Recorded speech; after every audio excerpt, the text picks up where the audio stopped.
Hello, everyone, and welcome to this episode of Inlay Terms. I'm your host, Payman Asghari, and our guest today is my good friend and local resident and fellow former PPC candidate, Mr. Ehsan Arjmand. How are you doing, Ehsan? I'm very well. How are you? Thanks for having me, Pema.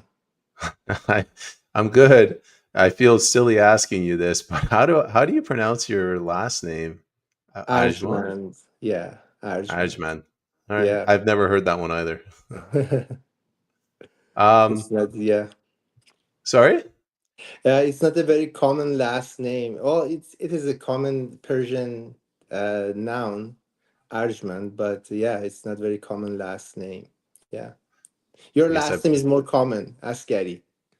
Yeah, I think it is. It means like soldier or cop or something. That's true. That's true. Yeah. Yeah. All right, let's jump right into it, Hassan. I'm going to give you the floor. The topic is Iran. What's happened? Obviously, the Iran-Israeli war, but like, what's going on in that country? You have some very strong feelings against this regime. Yes, absolutely. Absolutely. I mean, what's going on right now in Iran? So basically, Iran is in war with the unholy alliance of Red, which is Islamist, and uh, uh, basically Red is they're communist, and Red they're Islamist. So basically, they occupied Iran in 1978, basically on that so-called revolution. And since 1978, they turned Iran, which was a thriving country with a lot of freedom. If you look at in Middle East, you realize Iran was the most like free country in that region. So they turned Iran to basically to a country that, if I travel back, probably I don't recognize it. And I'm just away from Iran since 2009. So every year things are getting worse and worse. Like freedom is getting worse. The brutality of regime is getting worse. Only 2 years ago, over 500 young people they were killed in this on the street, just asking during women life freedom uprising. A couple of years before that, in matter of 3 days, they call it bloody month of Aban, the regime killed 1,500 people. And the list goes and on and on and on. Only Khamenei, since he took power, he executed over 20,000 people. And they're just verified numbers of execution. There have been a lot of death under extremely suspicious circumstances. We had serial killing of people who thought differently than government. The regime is absolutely brutal. So Iranian people, a lot of them, they think the way I think, which the main enemy of Iranian people is the regime itself. The regime doesn't hesitate to kill its own people, to suppress them, and they brought on a very beautiful, nice country to the country that we see today. So and it's a kind of a mixed feeling when you see like there is a war going on in Iran, and then in one hand you see this such murderous regime, and in every turn that Iranian people demand the something new, a little bit of freedom. They were asking for their national identity, and they've been suppressed brutally. But on the other hand, you see Israeli people, they're coming after those people who've been at war with you since 46 years ago. And it's kind of a mixed feeling at the same time. Like deep down, when you see all these uh, cruel mafia members, IRGC, they've been eliminated. Uh, you cannot be sad about it, but at the same time, you see your country is going through such a difficult time. So it's like a lot of Iranians, they have very mixed feeling about what's going on in the last 2 weeks. This Iran, their doctrine is, as you said, is like an Islamist communist country. It looks like the only thing they care about is, since the beginning, is Palestine and Palestinian cause, and they poured our Iranian resources, Iranian money, to this cause, to the point that Iranian, although is a very rich country, it turned to one of the poorest country in the region. So Iranian people are really fed up with this regime. The regime is kind of globalist regime. I mean, a lot of us, we are familiar with this term. We live in Canada. We keep hearing globalism, globalism, but they have their own globalist agenda. They think the border doesn't matter and the border determined based on their ideology, and they want to just keep moving forward, moving forward. And they've identified themselves as being anti-Israel, which Iranian people, they don't relate really much, because Iranian say why we are like why we are fighting Israel. We are not sharing any border. We are only two nations in Middle East that they are not Arabs. Uh, we have a lot in common. We have two ancient uh, nations, and our history goes back like 2,500 years ago, and that's their written history about like how Persians and how Israeli people, they were so good with each other.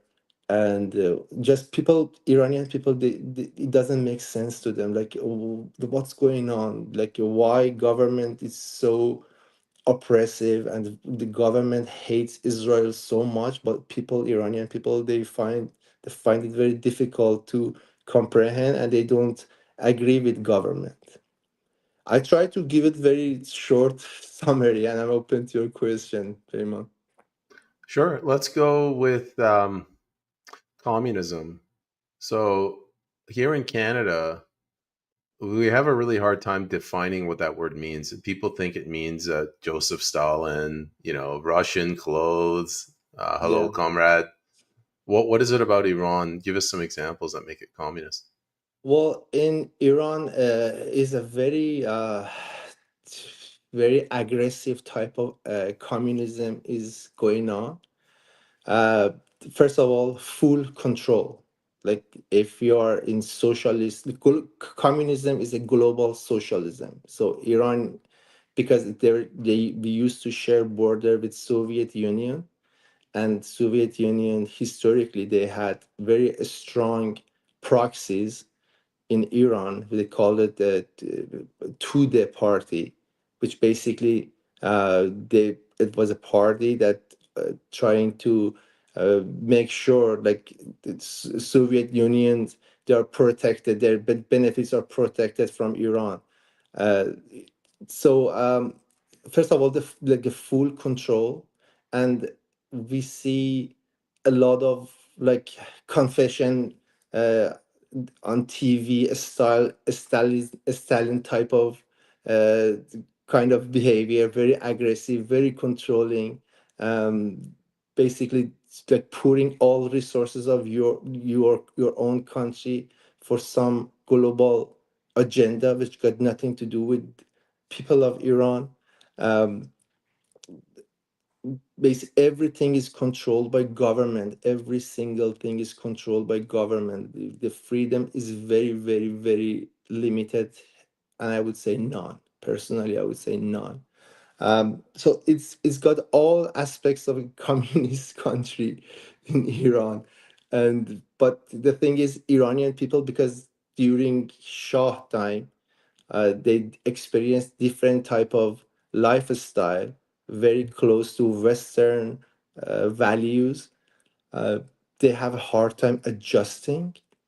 They try to turn Iran to something like North Korea, with the same, creating a one figure, one holy figure as a leader, and try to worship that leader, and everybody is acting very, very like an ants, like we are all the same, and we are all part of one same group, and then there is a God, which is this so-called supreme leader that needs to be worshipped, and it cannot be criticized, it uh, cannot be criticized at all. He's the only leader that hasn't had any interview with media.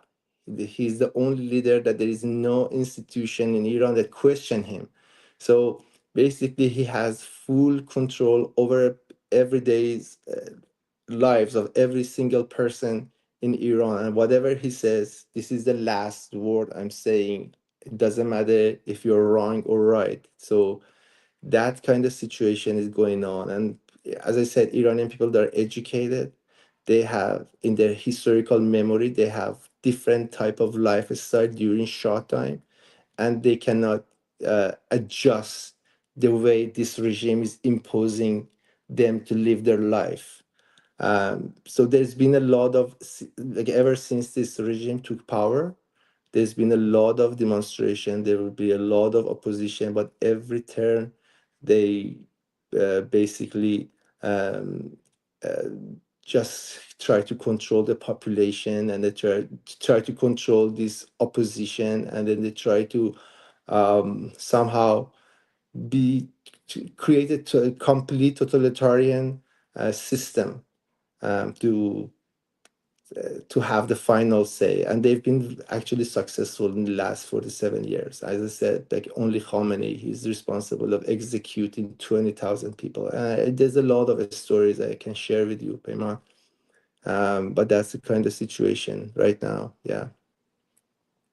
Tell me about the IRGC. I've heard, and Kanak Saram, very intelligent guy. He's pushing back. He's saying it's not communist; it's totalitarian, authoritarian.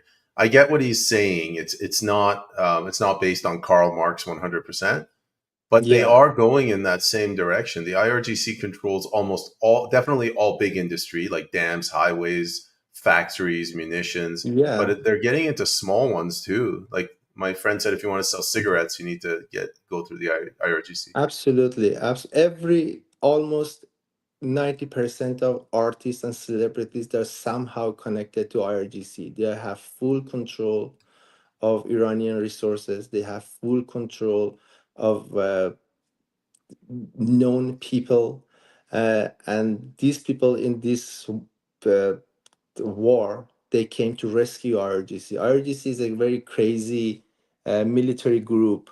As they say, is like Islamic Republic Guard. It doesn't have even Iran in it. So that's what they're proud of. They say it's not Iranian army. It's for Islam, Ummat Islam, which is basically whoever is Muslim. We are here to basically support them. uh, I and then when they're in trouble, they become the most patriotic uh, military group. But in normal circumstances, they are not here to protect Iranian people. They are not here to protect the country. They are here to expand their ideology, this Islamic, this revolution in all neighboring country. One of their dream is to turn, for example, it's so funny, to turn White House to a Shia mosque, which is Hosseiniya. One of these, yeah, and then somehow they become very hardcore sometimes. So it's just very ideologic, um, and they want to expand. That's the problem, and that's why Israel, they have problem with them. Like all these last 5 decades, they are just threatening Israel that I'm going to destroy you. We're gonna get uh, this. Your land is for Muslims. I don't care about anything like any international law, and there shouldn't be any Jews in Israel. There shouldn't be any Israeli in Israel. It belongs to and I get that. Like people in Israel, they are fed up with that. They actually had a clock on the streets of Tehran that said, "Oh, in next 10 years there wouldn't be any Israel. They were going to be eliminated," and then keep bombarding every single Iranian in school from the beginning that the enemy is Israel. And Iranian people are smart. Like they don't get that. They don't buy this kind of BS. Uh, and at this, and it's so funny. And then somehow they relate to Israel. Say, listen, Israel, Iranian people and Israeli people, we have the common enemy, and this is IRGC, like Islamic Republic, the whole ideology. Um, that's the kind of situation, and most of people in the West, they don't understand, say, oh, you're happy that you've been bombarded and you're happy your country is in war. No, I'm not happy at all. I'm not happy at all. But the situation in Iran in the last 46 years made a lot of people desperate. They don't know what to do. They don't know how to get rid of this government. So although they are not happy, but they are not unhappy as well. So I don't know how to explain that to you. It's a very difficult thing to describe. We have a follow up comment from Denver. The Saddam's Ba'ath regime of Sunni countries, well, the Ba'ath regimes of Sunni countries controlled over 50% of the economy as well. So this is a common theme amongst, I guess, all totalitarian authorities, countries. That's right. That's correct. That's correct. So yeah, in Middle East, it has its own fabric. Every country is different. And one thing I really want to mention to people, basically Canadian people, is that Iran is a very different country than Afghanistan, than Iraq, than any other country in the region. Uh, Iran is a very ancient country. It has a written 2,500 year of history, which every Iranian is very proud of. So one of the things this regime tried to do, they tried to change how Iranians they identify themselves. Iranians they're very proud of their history. Like we have Cyrus the Great, and Cyrus the Great, who did a lot of noble things, like for example, like what he did in like back then, 2,500 years ago, there was no slavery in Iran. If you go, for example, to Egypt, look at those monuments, and when they describe it to how they've been built, say, oh, they brought in some slaves from here and there, and they built it, but there have been a lot of evidence back in Iran 2,500 ago, like they had a very sophisticated system to govern back then. And another thing that like Iranian 2000, as I said, 2,500 years ago, they had the first charter of human right, and that's crazy. Like when you look at the charter, it's written, if you belong to Persian Empire, I'm never going to impose my religion to you. I'm never going to impose my language to you. And you are free to practice your own religion. You are free to speak your own language. So even like Iranian people, they want to identify themselves with these kind of history. But this regime tried to change it, try to change it. No, you are Muslim. You are not Iranian. First of all, you've got to identify yourself as a Muslim. And when Iranian, they have that rich history on one hand, and then on the other hand, you see uh, Islamic values, which, like for example, it's not very uh, up to date. I don't know how to describe it. Like women, they can marry at the age of 9 to someone over 60, or women they are worth half of a man. Uh, so Iranian, they don't want, they want to have, they're different. They're different. They identify themselves with their very bright uh, past, with their heritage, and they are taking advantage of what's left from previous generations. The bright side, it's not black and white. It's always been um, like not a perfect times either. They want to take advantage of it. They have found themselves. So that's why this national movement is very, very strong in Iran. I want to go back. I want to stick with this term communism, and I'm trying to tie Canada to Hmm. Iran, and I'm seeing a lot of parallels over the last few weeks. In Canada, they're trying to tear down our culture, our heritage. So tearing down statues of John A. Macdonald, saying that all white people are racist, all Canadians are settlers, descendants of settlers. That's right. When the Yeah. revolution happened in Iran, didn't they try to do the same thing? Like they tried to get rid of Persian New Year and switch it to a Muslim New Year.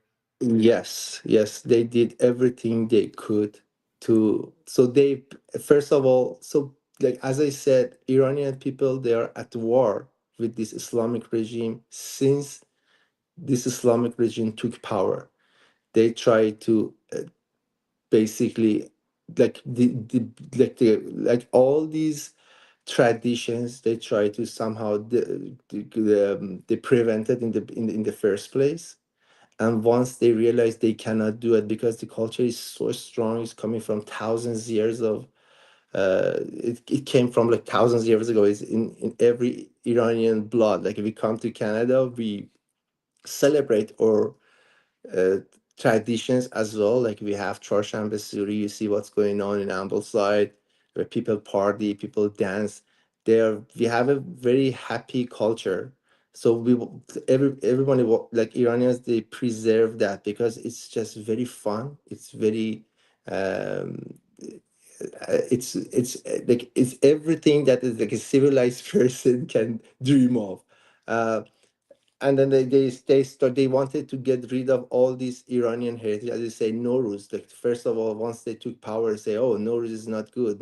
Goes back to Zoroastrian, and it's not something that we can tolerate." But Iranian, they fought back. They've been keeping fighting since 46 years ago. They couldn't change anything, and actually, it became stronger and stronger every year.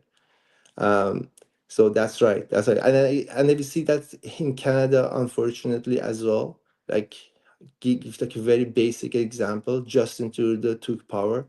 The first statement was, "This is a post-nationalist Yeah. country. We don't care about nationalism."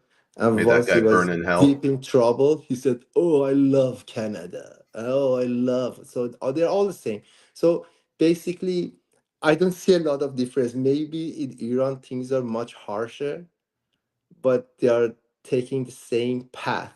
First, they're going to eliminate what you are proud of. Like Canada is a great country, and it's great because of these modern values, because these westernized values, and that's why Canada has been attracting a lot of talents, a lot of investors, and making this country greater and greater. But if you want to eliminate the root, eliminate the reasons this made this country great, so eventually you're gonna see what's gonna happen. Eventually, like take Iran as an example, like a beautiful, thriving country, rich, happy, and turn to something very gray and very dark these days. So yeah, same path, and they know how to control people. They basically, like in Iran, that's so funny. They have two major parties. They call it in Iran like a fundamentalist and reformist, which are they basically the same, basically the same. And then they say the same thing. They are loyal to same ideology, but they kind of try to create a controlled opposition to make sure the establishment stays in power. So these so-called reformists came in power in Iran almost 20 years ago, and they kept promising it's gonna be okay, it's gonna be all right, we're gonna do this, we're gonna do that, and they never delivered. And what they did was they just controlled the opposition, controlled Iranian demands for future. So they brought down Iranian expectation lower and lower in every turn.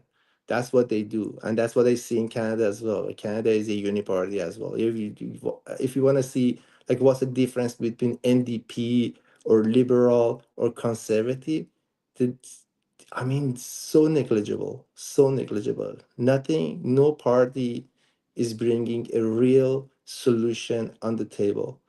And both and all of them, they have one uh, media. Like Iran has one media. It belonged actually formally to the government. The head of um, media is appointed by supreme leader directly. And when you look at Canada, we only have one media as well, like very rich, taking billions of dollars from government. And guess what? The first news every time I turn it on is all about the first Palestine, second something bad about Donald Trump. And Donald Trump is responsible for all these problems. And every single time I try to like brainwash people, same way Iranian people I experience in Iranian people, they have one media, and they have the same narrative, and they keep pushing the same narrative over and over again. up to the point that Canadians, like Iranian, become like Iran is for Iran is about Israel, anti-Israel, anti-West, imperialism. In Canada is all about somehow anti-Trump, and all issues we have is because of Trump, and just keep pushing this narrative over and over again. Um, Ehsan, yeah, one thing I noticed that's different between Canadians and Iranians. Canadians, they'll believe 100% of whatever CBC tells them. Every time I talk to an Iranian, they're like, we know they're lying. So yes, Iranians, they know they're lying. yeah. Canadians, they don't know that they're lying. That's the very sad part that you're talking about. Canadians, they trust their media, I would say, way too much. And part of the reason is that like CBC, it wasn't like this before. Like 10 years ago, if you turn on CBC, it was a very nice media, it talking about the sport, talking about like every single matter that really it was very interesting. Like I used to listen to CBC all the time, but somehow very recently, I would say in the last decade, they changed the course significantly. They're promoting anti-Semitism, they're promoting anti-Trump agenda, uh, and for no reason, for no reason. So like when you think about it, and they're promoting, and one thing about Iranians, because we've been through this, we know, like when you bring in someone to your like a radio show and just keep talking about climate change and oh, what is this and what is that, and then at the end, so what do you recommend to Canadian people? Please elect someone that care about climate change. So what does it mean? Or keep electing liberals and NDP lunatics. So and then Iranians, it's like they laugh, say, "Oh, we knew the summary of this interview is to somehow make liberals stronger and then keep them in power and just try to play with people's mind." But as you mentioned, you're right. You're right. Canadians, I think Iranians, they're 50 years ahead of Canadians in terms of understanding this propaganda. They know where it's coming from, and then they know where it's getting at. I hope like Canadians, they use the experience that we had, the countries we had. I don't want them to experience to what's going on. I want them to like kind of realize what's other nations experience. Use their experience instead of experience yourself. That's my hope. We'll see how it works out. I don't know if I Yeah. share in that optimism. Let's bring this up. I wrote this yesterday. It's a little bit small. I can make it bigger. Um, Again, I'm trying to point out how Canada and America are so similar. So if we look at like inflation, both Yeah. countries have inflation.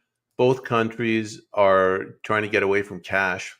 Both countries have horrible crime. Both countries have horrible censorship, state media. You talked about uniparty. You talked about. Talk Mm. to me about the crime. So very so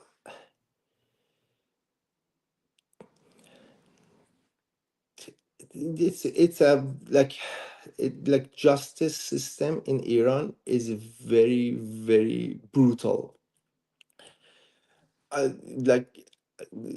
Like they kind of whenever they're in trouble, they wanna show Iranian people a lesson. When the Iranian they're about to fight back, they right away, like today they executed three innocent people. Yesterday they executed another person because they're afraid of people. The there if we want to talk about crime, it goes back to the root cause of what is really going on in Canada. I think we are seeing the trend that the crime is getting higher and higher. I believe a lot of it is really related to the economy in Canada, and economy is a really determining factor. So once you make people poor and people become needy, um, the crime goes up. I mean, this is one of, and the same as Iran. But Iran, we are talking about the government that's extremely brutal, man. Like they uh, they don't have so they basically arrest someone, and in a matter of 3 days they execute it. That's it. That's it. That's how crazy it is in Iran. The, and in Canada, I mean, I think the reason Canada is not is very, they're appeasing with criminals. Like I think there are kind of two different scenario in here, Payman. Um, like we see criminals in Canada with the verified crimes and bad crimes. Like, and I don't want to give you an example because it's just very troubling. But you see, after 6 months, they're out of jail. I want to tell you a very funny story.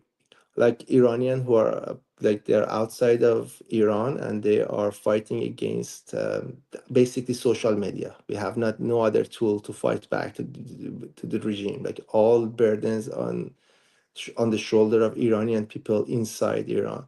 But they started threatening us, say, "Oh, listen, if you keep posting this kind of stuff, we're going to come after you. And guess what? If we kill you, it's only like 5 years of jail time, and we are out." So they know how horrible this justice system in Canada is, and they say, "Okay, after 5 years, I will be out, and that's done." And there's nothing you can do about it. Just want to give you an example, and that's Canada. I think I believe they're weak. They are weak in to identify the crime and prosecute the criminals, and that's one. And on the other hand, like this uncontrolled mass immigration, um, it's created a lot of problem for Canadians. That's not good. That's not good at all. That's another issue. Yeah. Uh, Thanks, Canucks Ram. Yeah, apparently I said Canada and America. I meant Canada and Iran. Apologies for that. What I was referring to is the level of crime. So in Canada, as you correctly pointed out, there's economic issues, and it's leading to breaking and entering, car Hmm. theft. In Iran, it's so bad that I heard that they're mugging people at knife point in broad daylight to like steal their jewelry. That's true. I've seen those reports as well. Yeah, it's just I think the like poverty and joblessness, they are main cause of these issues in Iran as well. I mean, like this communist globalist regime poured all the resources to for their fake Palestinian cause, and they created a lot of trouble. You know what? You know how much an engineer make in Iran these days? $120 per month. That's how crazy it's been for Iranian people. And they are under a lot of pressure. I don't want to justify these crimes and say, "Oh, this is the root cause." But I blame the government, the Islamic Republic, for it. I don't blame the people. I blame the people partially, but the blame goes to Islamic Republic for not creating enough job, for pouring all their resources and money to for their fake Palestinian cause, for putting all their money to the region to create chaos. Um, I think the Islamic Republic, if we really look it from the bigger picture, you see there are root cause of many issues that even we are facing in Canada, like why we have like so many like Muslim immigration, like from all around the region, like from Syria, because Islamic Republic create chaos in Syria. So people they had to run, they had to go somewhere. If you see why we have a lot of Iraqi in Europe, in Canada, in North America, because Islamic Republic created a lot of chaos, and that's something that I have problem with this woke right, like so-called isolationist. They say, "Oh, we don't care about other countries. This is we just take care of our own people. We just take care of like America." No, you cannot think that way, man. If they all related to each other, so let's deport them all. Let's deport 20 million people. You've got to find the root cause. You've got to find the root cause, and you want this is the symptom of the root cause. The symptom is Islamic Republic, and I believe in regime change. I believe in regime change, and if the regime change happens and Iran goes back to what it used to be in 46 years ago, a lot of problems in the region will be resolved. There wouldn't be like this the chaos that Middle Eastern people they experienced, and a lot of problems in the West will be resolved as well. What do you think the chances are for regime change now that Donald Trump has sort of softened his language? Well, Donald Trump, I don't know, man. Every time he says something, and then first he started talking about the regime change and MIGA, make Iran great again. So I think he gets it. But at the same time, he's been surrounded by different, like a right wing, different spectrum from extreme right, like Tucker Carlson or Candace Owen on the other hand. So it's just difficult to read his mind, and I think that's where what he's good at. He's just creating some sort of chaos and then trying to get the best deal out of it. I believe Trump is smart. If you are smart, you will go after the root cause and you will go after the regime change. I don't think this Islamic Republic, which the DNA is to export their revolution. As I said, like one of their dreams is to turn White House into Shia mosque, Hosseiniya. So that's what they believe in, and they believe in some like they that's their duty to take over Middle East. So that's how they identify themselves. That's the part of their doctrine. So they cannot stay in power. If you really want to have a Middle East that is peaceful and going toward prosperity, this regime needs to get eliminated, and it's not a regime change. That's the mistake West did in 1978 by backstabbing Shah of Iran. Like they all came to because during in 1978 during Cold War, they didn't want Iran to become any country, Iran, Afghanistan, they didn't want them to become another republic of Soviet Union. Soviet Union, they were so strong, they're building proxies and parties in these countries. And somehow, uh, President Carter back then, he thought, okay, by removing Shah and the backstabbing Shah and bringing in a religious figure like Khomeini, they're going to create a wall and make sure communism cannot go further. But guess what? Like they had such a strong spies and proxies in Iran. Upon the revolution, they first of all they occupied American embassy. They terminated our relation with America, and like Khamenei himself, he used to be a KGB member. He used to be funded by KGB, going to Palestine to go through training. So they took power. So that's how it was. And like I Sorry, remember that's you're talking about the KGB? KGB. Yeah, we Yeah. call it KGB. Okay. Yeah. KGB. Yeah, KGB. That's true. That's true. So that was the mistake they did. They created a lot of uncertainty. Um, President Nixon had a lot of. Uh, he said what we did to Shah of Iran, what did to Iranian people, is the stain will be forever on Americans' hands, because what they did, they supported.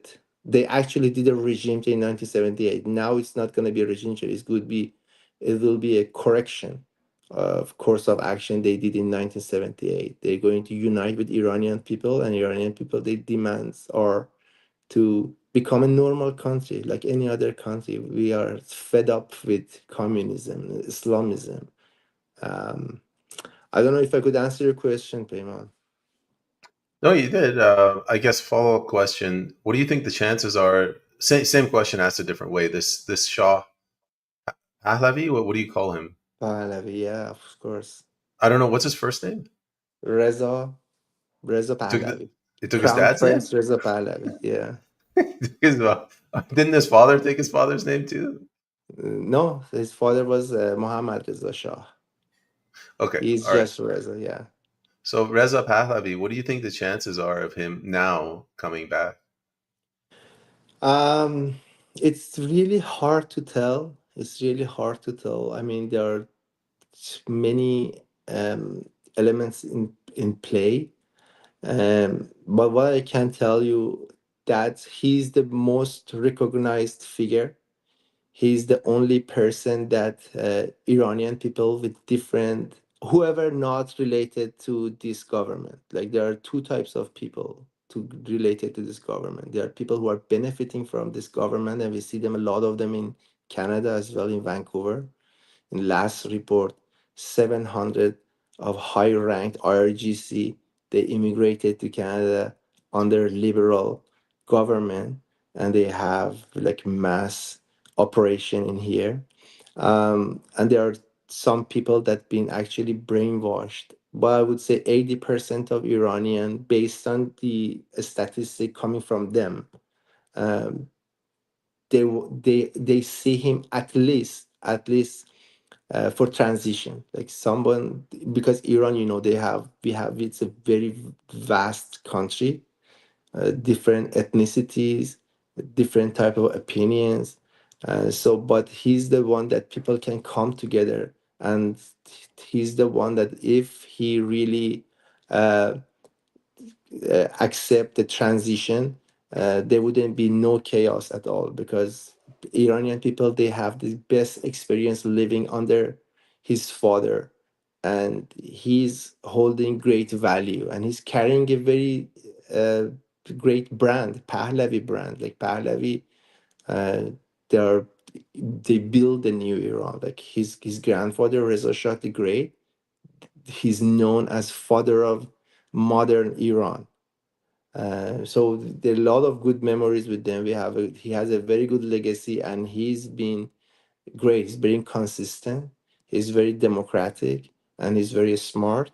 So I think it's up to Iranian people vote in future, and he's committed to create to lead this transition to the point that Iranian people determine like what type of system do they want. I personally, I'm in favor of monarchy for Iran, because Iran is a very ancient country, as I said, and there is a lot to be proud of. And but people have different opinions, of course, and it's not about the type of government. And as he keeps mentioning that, I don't want to be the king, I don't want to be the Shah. I just want to be the leader of this transition to the point Iranian people can come and vote and determine their future on their own. And I think that's beautiful. And I trust him. Yeah. I had another question. Let me bring this up since I forget everything. Doot, doot, doot, doot. Censorship. Tell me, you told me an example of what they're doing to intimidate. They're texting people and they're saying, "We know you upvoted this, take it down."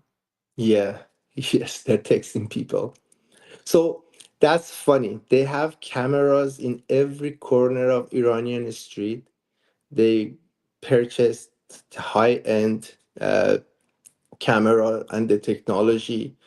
I would say China, to recognize people's face and then somehow relate that to their phone number. If you are not covering, if the like if a girl, she doesn't cover her hair based on their codes, she will immediately receive a text message. Oh, wait a minute, what are you doing?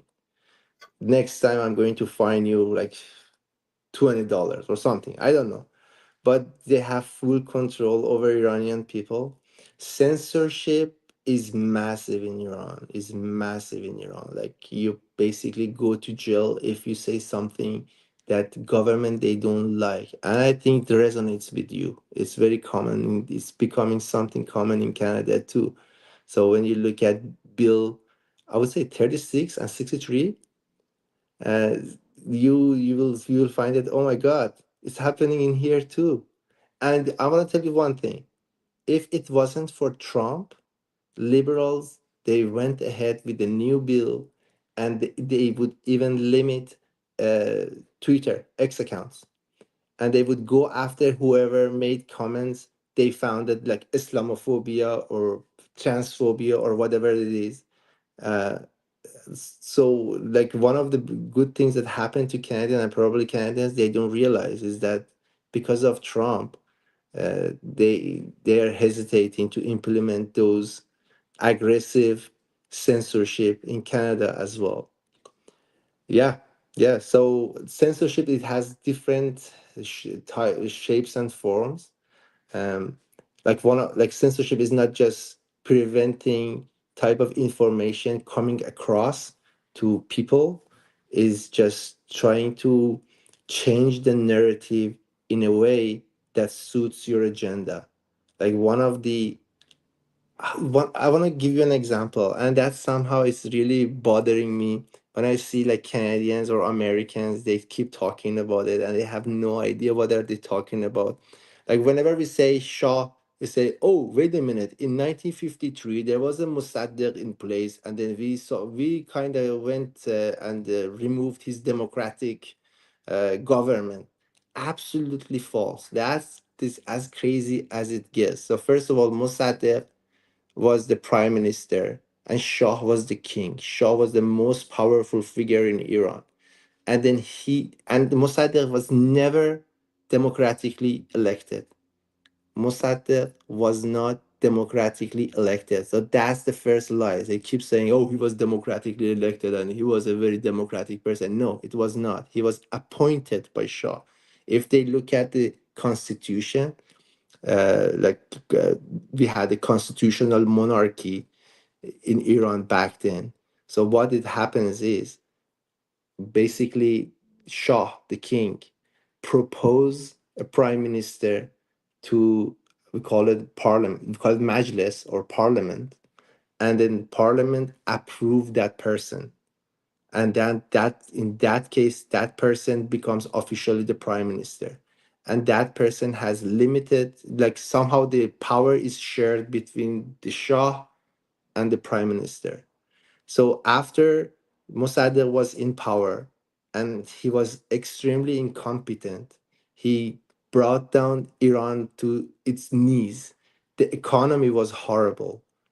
He basically failed the nation. He didn't show up at work at all because he was always sick and I don't feel good, and like he had a horrible uh, like what he didn't do much for Iranian people. And then what he did, because of his incompetency, he created a circus.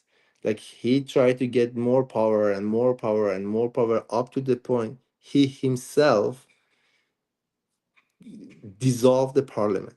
Like based on constitution, prime minister cannot dissolve the parliament, the majlis, and he did. And if parliament is dissolved, Shah rightfully can put like remove him from power, and that's what happened. And they keep saying, oh, there was a coup, and there was no coup. There was a coup from Mossadegh against the Shah. Not like you, like for example, Donald Trump and Mark Rubio. You're gonna say, oh, Mark Donald Trump committed coup against Mark Rubio. You cannot be the first, the most powerful person in government and commit a coup against your employee. That's how ridiculous it is. And I keep seeing this narrative over and over and over in social media, and just every time I say, oh dude, how can you make sense of that? How can you, don't you realize that's doesn't make sense at all? Like you, like for example, uh, Donald Trump committed coup against like JD Vance. No, It's I heard it differently. I thought that Mossadegh, what he wanted to do, the Shah said you can do whatever you want, but do not try to bring the military under the control of the government. And then he's like, "Oh, I promise I won't." And then he went and did it, and they that's did what it. caused the rift. Well, he did. So he tried to take more and more power, basically a circus. Like if you are an incompetent government, you try to create circus. So he went after military, he went after like other, but he lost support to many people. Like there were religious, a strong religious group, and there were other ordinary group of people, and basically he lost support of all of them. The only party that supported him was Tudeh party, basically the proxy of Soviet Union.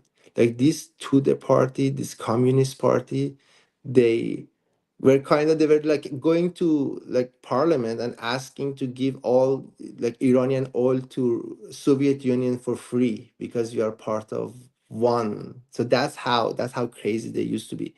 Um, yeah, so yeah, and so Mossadegh went far and far, and he got to the point, and he thought his Shah is not going to remove him from power, but once he dissolved the parliament, Shah rightfully, based on constitution, removed him from power. Uh, and if you listen to Brian Hook, so and the thing is, like Democrat parties, they wanted to give this Islamic Republic some legitimacy, just give them, oh, okay, we did the bad thing to you, and they created this propaganda when during Madeleine Albright time, and they kept pushing this false narrative over and over, somehow to tell Islamic Republic we want to be good with you, we did the bad thing and stuff, although uh, the documents came out in 2023, and if you listen to Brian Hook, he talked about it. They CIA tried to do something 2 days before, but they fell in actually 28th of Mordor, which I think is not August 19th. It was a national uprising of Iranian who were fed up with this circus. Sorry, 2 days before what? The Two CIA? days before, 2 days before that, so in 28th of Mordor. So so there are three important days in here. First, 25th of Mordor, when actually Mossadegh committed coup against Shah. He wanted to take all the power himself for himself. So he dissolved the parliament. He took power of military and all of them. And then 2 days later, uh, uh, CIA and M16 trying to commit a coup, but that one failed. And couple of days after, there was a national uprising that brought down Mossadegh forever. The CIA was on the side of the Shah. So yeah, because as mentioned, the only party that were supporting Mossadegh, they were to the party, extreme leftists, the Communist Party. So back then, Shah was more favorable by the West. So the West tried to help, but they could, but the help failed. So what brought down Mossadegh from power was a national uprising, which you don't read it in history, because every piece of narrative is made to serve a specific group for a specific agenda. All right, Ehsan. In wrapping up the show, I guess that was a good Yeah. history lesson, by the way. That's Do nice. you have any final words, maybe to the to Iran or people fighting for freedom? Uh, so I would say, like, I think everybody, particularly we are living in the West, we should take matters more seriously. Like I'm reading news from New York, which used to be the origin of capitalism, like how nice and beautiful this city is. But I'm looking at it, it's becoming like another Islamist communist person is coming into power. It's really worrying me. Um, uh, And I want to say so. And once they take power, it's very, very important. They wouldn't let it go. They hold on to power like no other. That's what they did to Iranians. Because once your ideology, that building up your action plan, there is no way to stop you. So everything is justified. Everything is very uh, like you cannot take a power from people that they believe in very strong ideology, and their belief system is to turn the world a Muslim world, or kind of this kind of aggressive kind of ideology. um, I hope Canadian people, they have different types of media as well. Like one thing about the US that I like, and like one thing about the US, that first of all, the only country with the best constitution is United States. The only country that guarantee freedom is United States. Uh, what probably something that we miss in Canada, but we are very lucky. We are United States neighbor, and we are indirectly taking advantage of the freedom that United States is offering to us. No, I don't have anything else to say, Payman. Thank you for your time. If you don't have any question, we can wrap it Well, up. Hassan, thanks for coming on and giving a unique perspective, because I don't really, I think you have more of a connection with Iran than I do. I've been here for about twice as long as you have, Yeah, so I don't really remember much of Iran. So thank you very much for sharing your absolutely. experience. Thank you so much. Take care, and a goodbye to the audience as well. Thank you. Bye.